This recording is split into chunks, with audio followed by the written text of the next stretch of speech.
नमस्कार। जैसा कि आप देख पा रहे हो इस वीडियो में कि पूरे चित्र पर एक तरह का जो प्रभाव है रंगों का वह बन गया है और अब इसे करना ये है कि जो इम्पोर्टेंट कलर्स, इम्पोर्टेंट फिगर है, मुख्य फिगर है और बाल ठीक करते हुए वो मुख्य चित्र है और इसी मुख्य चित्र को हमें उभारना है, क्योंकि जो दूसरा चित्र है वह दर्पण में बनती हुई इमेज है। तो दर्पण में बनती हुई इमेज को हमें उसको हाईलाइट नहीं करना है, उस दर्पण को केवल हाईलाइट करना है और यह जो मुख्य चित्र है इसको हमें हाईलाइट करना है। तो हाईलाइट करने का मतलब है कि इसकी आउटलाइंस करना है। बालों के आउटलाइंस के लिए जो बालों में रंग इस्तेमाल किए हैं उसको इस्तेमाल करना है। चेहरे में जो रंग इस्तेमाल किए हैं उनको हाईलाइट करना है। कपड़े में जो कलर्स यूज़ किया गया है उसकी लाइन से उसको हाईलाइट करना है।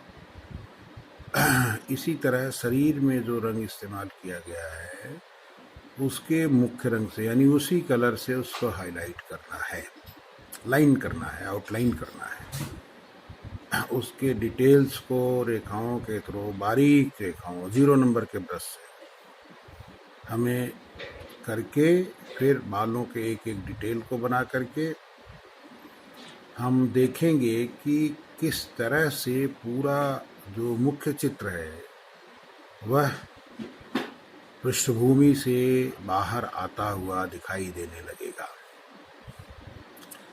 बाकी जो परिदृश्य है वो सब बैकग्राउंड में हो जाएगा और उसको हम हाईलाइट करने की कोशिश नहीं करेंगे। कोई ऐसी चीज़ जैसे आपको लगता है कि इसके हाईलाइट करने से चित्र में और खूबसूरती बढ़ जाएगी तो उसको आप कर सकते हो, लेकिन कुल मिलाकर के कोशिश यही होनी चाहिए, बचना चाहिए कि मुख्य चित्र को ही हमें उभार करके, आउटलाइन करके बनाना है। तो यह काम हम करके आपको दिखाएंगे, लेकिन ये बात इसलिए बता देना चाहते हैं कि जो बच्चे इसे आगे इस पर समझना चाहते हैं वो इस प्रक्रिया के तहत चित्र में इस प्रोसेस को आगे बढ़ा सकते हैं। और क्योंकि इस समय लॉकडाउन है और कॉलेज बंद है और हम लोग इसको सम्मुख देख के नहीं कर सकते, इसलिए मैं इस पे पूरा प्रयास कर रहा हूँ कि आपको ये चीज़ें समझ में आए।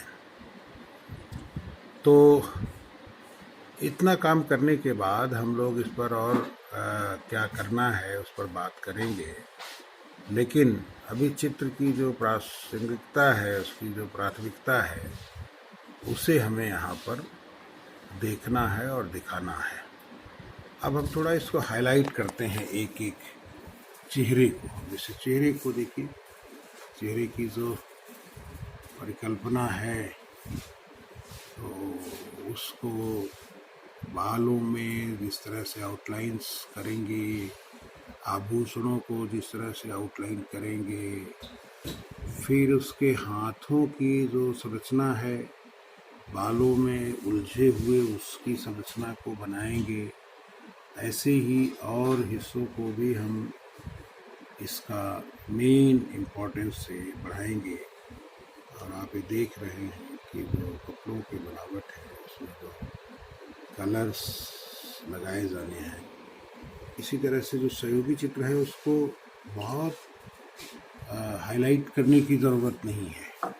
कहीं कहीं उसको बस ऐसे दे दो, हम हाँ ऐसे दे दो, तो ऐसे ही हम ऐसे दे दो हमारे हाथ में। तो ये जो है ये आपने देखा कि एक एक हिस्से को हमने आपको यहाँ दिखा दिया।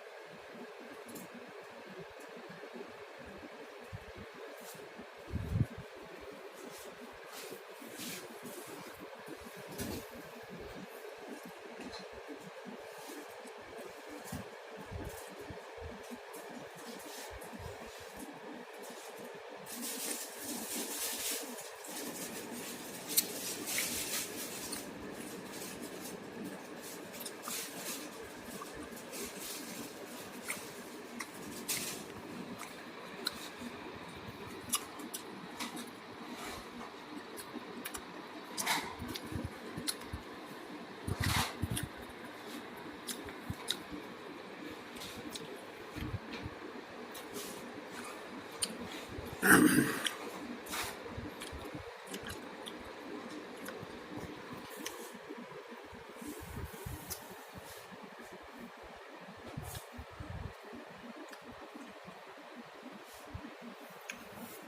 इस तरह से हम अपने इस चित्र को एक रचना की प्रक्रिया के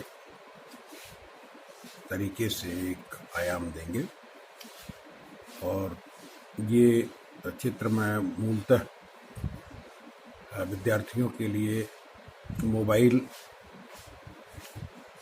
में देखे जाने हेतु इसे बना रहा हूँ, जिससे वो अपने मोबाइल में उसको खड़ा करके भी देख सकते हैं। ये सहयोगी चित्र उसका इमेज वाला चित्र है जो दर्पण में बन रहा है। तो उसके जो छोटे छोटे पार्ट्स को एकदम वैसे ही नहीं दिखाते, चूँकि रिपीटेशन हो जाएगा, और कॉपी भी करके बनाते हैं उसको इसी की कॉपी कर देते हैं। लेकिन ज़रूरी नहीं कि जब आप चित्र देखते हैं तो ऐसा ही दिखे। उसका दूसरा हिस्सा भी जो आपको नहीं दिखाई दे रहा है वो भी दर्पण में होता है और उल्टा दिखाई देता है। तो इसके तकनीकी पक्ष को समझते हुए, और नीचे के बाल चूँकि इसके खुले हुए हैं और डिज़ाइन जो ऊपर की चोटी बना रही है उससे फिर नीचे के बालों को और से बनाते हुए उनको एक एक को ठीक करते हुए इसमें दिखाया गया है। तो अब आप इसको उसी तरीके से नीचे खुला बनाएंगे और बंधा हुआ बनाएंगे। तो ये पूरी प्रक्रिया कानों के पास इकट्ठे हुए बाल और जो सारी चीज़ें हैं उन्हें आपको नाक, आँख, को ठीक से खड़ा करना है, आईब्रोज को करना है। तो ये प्रोसेस में हम ले आकर के इसको करेंगे।